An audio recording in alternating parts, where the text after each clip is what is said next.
26 नवंबर 2008। रात के करीब 8:10। मुंबई, एक शहर जो कभी नहीं सोता। लेकिन उस रात कुछ ऐसा होने वाला था जिसके बाद ये शहर कई दिनों तक सो नहीं पाया। अरब सागर के बीच एक छोटी सी नाव, उसमें बैठे थे 10 लोग। चेहरे शांत लेकिन इरादे बेहद खतरनाक।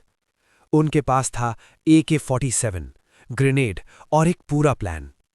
ये कोई आम लोग नहीं थे, ये थे मौत लेकर आने वाले लोग। कुछ ही देर बाद वो मुंबई के कुलाबा इलाके में उतरते हैं। छोटे छोटे ग्रुप्स में बट जाते हैं। हर किसी का टारगेट तय था। Taj hotel, Oberoi hotel, CST railway station, Leopold cafe, Nariman house और फिर रात के 9:20। पहली गोली चलती है। CST स्टेशन, जहां सब शुरू हुआ। भीड़, हजारों लोग, कोई ट्रेन पकड़ रहा, कोई घर जा रहा। और तभी धड़ धड़ धड़ गोलियों की आवाज। पहले किसी को समझ नहीं आया। लोगों ने सोचा शायद पटाखे हैं, लेकिन अगले ही पल एक आदमी गिरा, फिर दूसरा, और फिर पूरा स्टेशन चीखों से भर गया। 2 लोग धीरे धीरे आगे बढ़ते हुए भीड़ पर गोली चला रहे थे। अजमल कस्साब, इस्माइल खान। उनके चेहरे पर कोई डर नहीं, कोई हड़बड़ाहट नहीं, जैसे उन्हें पता था कि वो क्या करने आए हैं। लोग भागने लगे। कोई प्लेटफॉर्म के नीचे कूद गया, कोई खंभों के पीछे छुप गया, कोई अपने बच्चे को उठाकर भाग रहा था।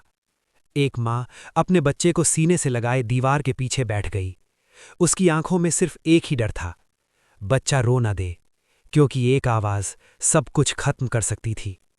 एक आदमी अपने दोस्त को उठाने की कोशिश कर रहा था, लेकिन उसका दोस्त अब उठने वाला नहीं था। कुछ लोग वहीं खड़े रह गए, जैसे दिमाग ने काम करना बंद कर दिया हो। गोलियां लगातार चल रही थीं। हर सेकंड किसी न किसी की जिंदगी खत्म हो रही थी। कुछ ही मिनटों में CST, जो कुछ देर पहले एक जिंदा जगह थी, अब खून, चीखें और सन्नाटे में बदल चुकी थी। लेकिन ये सिर्फ शुरुआत थी। मुंबई के अलग अलग हिस्सों में अब एक साथ हमले शुरू हो चुके थे। लियोपोल्ड कैफे, वही जगह जहां कुछ सेकंड पहले हंसी गूंज रही थी। विदेशी टूरिस्ट, म्यूजिक, टेबल पर रखे ग्लास, सब कुछ नॉर्मल। और अचानक गोलियां। कांच टूट गया, टेबल पलट गई। एक वेटर जो अभी ऑर्डर ले रहा था, वो जमीन पर गिर गया। लोग भागने लगे, कोई दरवाजे की तरफ, कोई किचन की तरफ, लेकिन गोलियां हर दिशा में जा रही थीं। एक विदेशी टूरिस्ट जो कुछ मिनट पहले फोटो ले रहा था, अब जमीन पर पड़ा था। कुछ लोग छुप गए, कुछ नहीं बच पाए। कुछ ही मिनटों में वो कैफे, जहां जिंदगी थी, अब खामोशी में बदल गया। अब तक मुंबई समझ चुकी थी ये कोई छोटा हमला नहीं है, लेकिन अभी सबसे बड़ा डर बाकी था। ताज होटल, मुंबई की पहचान, शानदार इमारत रोशनी से जगमगाती हुई। अंदर लोग डिनर कर रहे थे, कुछ विदेशी मेहमान, कुछ बिजनेस मीटिंग, सब कुछ एकदम सामान्य। और फिर दरवाजा खुलता है। 2 लोग अंदर आते हैं। कुछ सेकंड कोई ध्यान नहीं देता। फिर पहली गोली चलती है। 1, 2, 3 और फिर पूरी लॉबी में भगदड़। लोग भाग रहे थे, टेबल गिर रही थीं, कांच टूट रहा था। हमलावर धीरे धीरे आगे बढ़ रहे थे, जैसे उन्हें कोई जल्दी नहीं, जैसे उन्हें पता हो कि अब ये जगह उनकी है। कुछ ही मिनटों में पूरा होटल पैनिक में था। लेकिन असली डर अभी शुरू हुआ था। हमलावर लिफ्ट की तरफ बढ़े, ऊपर के फ्लोर पर जाने लगे। अब वो एक एक कमरे के दरवाजे खोल रहे थे। अंदर लोग छुपे थे, कोई बेड के नीचे, कोई बाथरूम में, कोई पर्दे के पीछे। एक कमरे में एक परिवार छुपा हुआ था। बच्चा डर से कांप रहा था, मां ने उसका मुंह दबा रखा था। बाहर कदमों की आवाज धीरे धीरे करीब आती हुई। दरवाजे का हैंडल हिलता है। 1 सेकंड, 2 सेकंड, दरवाजा खुलता है। कमरे के अंदर सन्नाटा, कोई नहीं हिल रहा, सांस तक नहीं।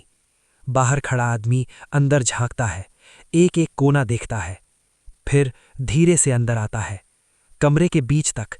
कुछ सेकंड, जैसे वक्त रुक गया हो, और फिर वो मुड़ता है और बाहर चला जाता है, दरवाजा खुला छोड़कर।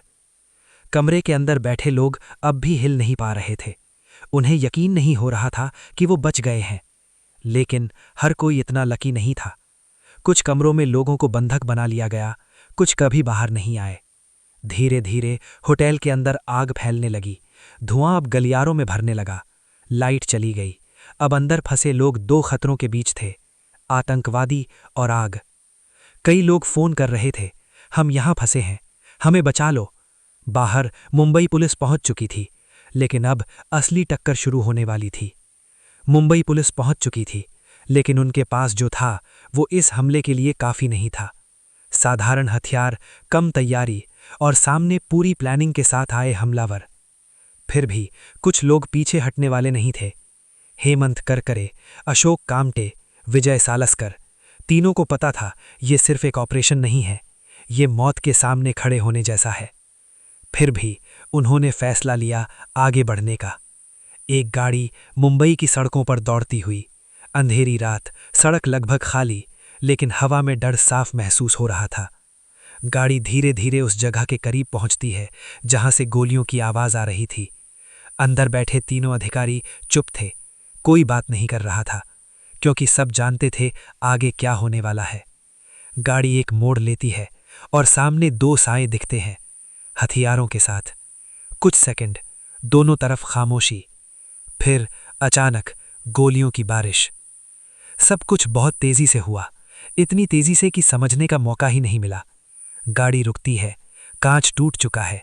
अंदर बैठे तीनों अधिकारी अब कोई जवाब नहीं दे रहे। मुंबई ने अपने 3 बहादुर अफसर खो दिए थे। ये खबर कुछ ही देर में पूरे शहर में फैल गई, और अब डर और गहरा हो गया। ताज होटल के अंदर हालात और भी खराब होते जा रहे थे। धुआं अब हर फ्लोर पर फैल चुका था, सांस लेना मुश्किल हो रहा था। कुछ लोग खिड़की के पास खड़े थे, ताज़ी हवा के लिए। कुछ नीचे कूदने के बारे में सोच रहे थे, लेकिन नीचे कोई सुरक्षा नहीं थी। हर तरफ बस अनिश्चितता थी। हमलावर अब भी अंदर घूम रहे थे, कभी एक फ्लोर, कभी दूसरा, कभी अचानक गोलियां, कभी पूरी खामोशी। अंदर फंसे लोगों के लिए हर सेकंड एक नई दहशत लेकर आ रहा था। कई लोग अपने फोन पर आखिरी बार बात कर रहे थे। अगर हम नहीं बचे तो, आगे शब्द ही नहीं निकलते थे। कुछ कॉल्स बीच में ही कट जाती थीं और फिर दोबारा कभी नहीं जुड़ती थीं। दिल्ली में बैठकें चल रही थीं, फैसले लिए जा रहे थे। अब साफ था, ये हमला स्थानीय पुलिस के बस की बात नहीं है। एनएसजी कमांडो को बुलाया गया, देश की सबसे खास यूनिट जो ऐसे ही हालात के लिए तैयार की जाती है। लेकिन उन्हें मुंबई पहुंचने में समय लगा, और हर बीतता हुआ मिनट अंदर फंसे लोगों के लिए बहुत भारी था। आखिरकार एनएसजी मुंबई पहुंचती है। काले कपड़े, भारी हथियार और एक ही लक्ष्य, अंदर फंसे लोगों को बचाना। ऑपरेशन शुरू होता है। ताज होटल अब एक युद्ध का मैदान बन चुका था। एक एक फ्लोर धीरे धीरे क्लियर किया जा रहा था। हर दरवाजे के पीछे खतरा हो सकता था, हर मोड़ पर मौत छुपी हो सकती थी। कमांडो धीरे धीरे आगे बढ़ रहे थे, सावधानी से, चुपचाप। फिर अचानक फायरिंग। गोलियां दोनों तरफ से चलती हैं, धुआं, आवाज, सब कुछ एक साथ। लेकिन कमांडो पीछे नहीं हटते। वो जानते थे कि हर कमरे के पीछे किसी की जिंदगी दांव पर लगी है। कई लोगों को बाहर निकाला गया, कुछ जिंदा, कुछ घायल, कुछ इतने डरे हुए कि बोल भी नहीं पा रहे थे। उनकी आंखों में सिर्फ डर था, ऐसा डर जो शायद जिंदगी भर नहीं जाएगा। ऑपरेशन चलता रहा, घंटे बीतते गए, दिन बदल गया, लेकिन लड़ाई खत्म नहीं हुई। पूरे देश की नजरें अब सिर्फ मुंबई पर थीं। हर चैनल, हर स्क्रीन, बस एक ही खबर, मुंबई हमला। लोग अपने टीवी के सामने बैठे थे, हर सेकंड दिल थाम कर इंतजार करते हुए। ताज के अंदर आखिरी कुछ हमलावर बचे थे। वो छुप छुप कर फायरिंग कर रहे थे। कमांडो धीरे धीरे उन्हें घेर रहे थे। हर कदम सोच समझ कर उठाया जा रहा था, क्योंकि एक गलती कई जिंदगियां ले सकती थी। आखिरकार वो पल आया, आखिरी मुठभेड़, कुछ मिनटों की तेज फायरिंग, और फिर खामोशी। एक भारी, डरावनी, अजीब सी खामोशी। ऑपरेशन खत्म हो चुका था। 60 घंटे, पूरा शहर पूरे देश के साथ इस डर में जी चुका था। जब लोग बाहर निकले, उनके चेहरे पर राहत थी, लेकिन उस राहत के पीछे एक गहरा सदमा भी था। कुछ लोग अपने घर लौटे, अपने परिवार से मिले, लेकिन कुछ घर हमेशा के लिए खाली हो गए। एक हमलावर जिंदा पकड़ा गया, अजमल कस्साब। उसकी गिरफ्तारी दुनिया के सामने एक सबूत थी कि ये सब किसने किया। लेकिन कहानी यहीं खत्म नहीं होती। इस हमले के बाद बहुत कुछ बदला, सुरक्षा, सोच, तरीके, सब कुछ। लेकिन एक सवाल आज भी वही है, अगर कुछ फैसले पहले लिए जाते, अगर कुछ कदम समय पर उठाए जाते, तो क्या इतनी जानें बच सकती थीं? मुंबई फिर से खड़ी हो गई, जैसे वो हमेशा करती है। लेकिन उस रात की याद आज भी जिंदा है। कभी कभी कुछ कहानियां खत्म नहीं होती, बस दिल के अंदर रह जाती हैं। और हर बार जब कोई उस रात को याद करता है, तो एक ही सवाल उठता है, क्या ये रोका जा सकता था? और अगर आप उस रात वहां होते, तो क्या करते?